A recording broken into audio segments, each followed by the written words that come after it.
Heureusement que le Watman s'est arrêté au boulevard Charles. Sinon, nous aurions dû attendre 2 heures de plus. Où est Paul? Eh bien, avec maman, le temps de descendre les quais et la gare, là, ils arrivent. Tu es sûr? Ben ouais, c'est parce que Paul, il marche lentement, c'est pour ça que tu les vois pas. Il a fallu que nous courions, mais ça en valait la peine. Dans 4 heures, nous serons à la Bastide-Neuve, juste à temps pour arriver pour passer une belle soirée. Sinon, nous serions arrivés en pleine nuit. Eh ouais, ah, je me languis de revoir Lily et les collines.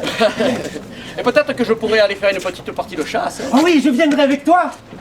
Évidemment que tu viendras. Tu es le meilleur chasseur de toutes ces collines. Bon, après ton père, hein. Mais enfin, je crois qu'il faut que je me dépêche, parce que je pense que bientôt l'élève dépassera le maître. Ah, Augustine! Allez, viens! T'as le fusil? Oui, oui, il est là. Paul, quand nous arriverons à la Bastide-Neuve, j'irai cueillir des prunes chez le voisin pour en faire des confitures. Mais pour cela, il me faudra un aide très courageux. Moi, maman, je vais t'aider. Je connais la nature comme un indien. C'est vrai que tu es le meilleur pisteur de ces collines, après ton frère. Il faut que j'en profite, hein, parce que quand Geronimo sera grand, il ne voudra plus faire de confiture avec sa maman. En route, petit indien! Allez, Paul! Ah, Augustine, enfin, hein? Mais tu sais, Paul, il ne faut pas aussi vite que nous, hein. Oui. Et moi-même, j'étais essoufflée.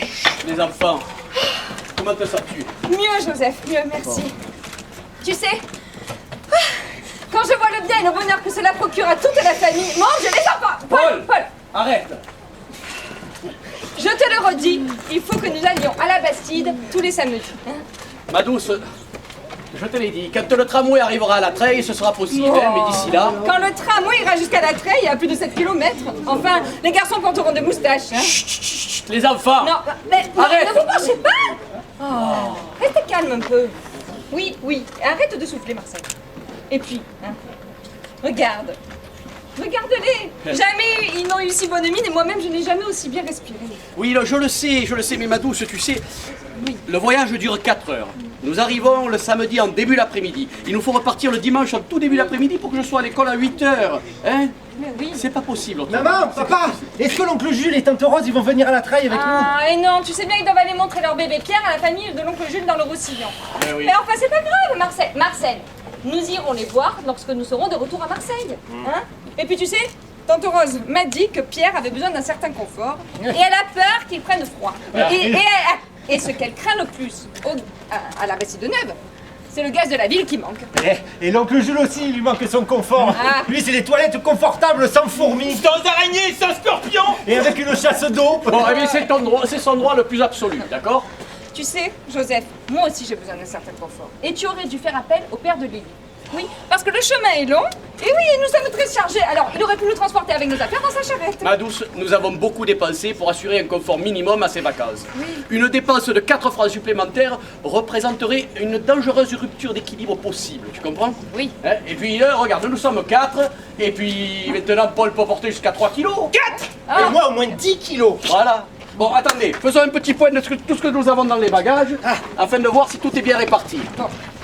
Augustine, Alors, dans ta valise, tu as? Oui, alors j'ai l'argenterie, des assiettes en faïence, le tout enveloppé dans des draps, du linge de lit et des oreillers et des habits. Et ensuite j'ai du fil, des aiguilles, des boutons et des lacets. Et puis j'ai aussi ce petit fauteuil pliable. Marcel? Alors moi, dans ma valise, j'ai les casseroles, la poêle à frire, la râpe à fromage, la cafetière et son moulin, et le gros saucisson grand luxe avec la ceinture d'or. Paul? Moi, dans ma sacoche, j'ai une boîte de sucre, une boîte d'allumettes, des petits papiers pliés dedans avec du poivre, de la muscade, et puis des clous de... De girofle. De girofle. Non, de girofle. De girofle. Et d'une bouteille d'eau de Vichy. Bien, et bien moi dans ma valise, j'ai des outils, les conserves, toute la charcuterie, ma longue vue de marine, et puis ma besace et mon fusil. Allez, les enfants, gardez-vous. Le menton relevé, le regard dirigé vers les collines, et en route. Les enfants, prenez les affaires de votre mère. Non, ça ira, Joseph, ça ira. Ah, Augustine, la galanterie, l'éducation et l'amour que nous te portons nous forcent à porter ta valise. Moi, je prends le siège pliable. Mais enfin, il est bien trop lourd pour toi, hein. C'est pour ça que je fais ça. Mais oui, Paul, maman, Paul a raison.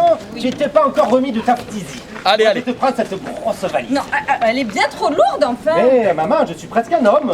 Oui, mais tu resteras toujours mon petit Marcel adoré. Et moi? Mon petit Paul adoré aussi. Bon, je suis désolé d'interrompre ces effusions maternelles, mais il faut que nous y allions, le chemin est long, hein. Allez. Allez, mes chéris, en route. Bien vu. Elle a dit mon petit Paul adoré. Ah non! Elle a dit son petit Paul adoré aussi. C'est pareil. Oh que non, c'est pas pareil. Moi, je suis son Marcel adoré. Mais toi, puisque tu es là et que maman, c'est une véritable maman, tu vois, elle a dit qu'elle t'adorait aussi. Presque parce que, bon, elle avait pas le choix, quoi. Qu'est-ce que tu veux dire? C'est de la syntaxe. Tu comprendras ça quand tu seras au collège, mais ça fait une énorme différence. Qui c'est syntaxe? Et puis moi, je suis né jeudi. Et alors? Eh ben alors, ça a fait plaisir à papa, ça. Il a dit jeudi. Oh, mais c'est le jour où il n'y a pas école. Ça, c'est une délicate attention. Et maman aussi, ça lui a fait plaisir. Elle a dit le jeudi, c'est le jour où il y a le catéchisme. Eh ben cet enfant sera un saint.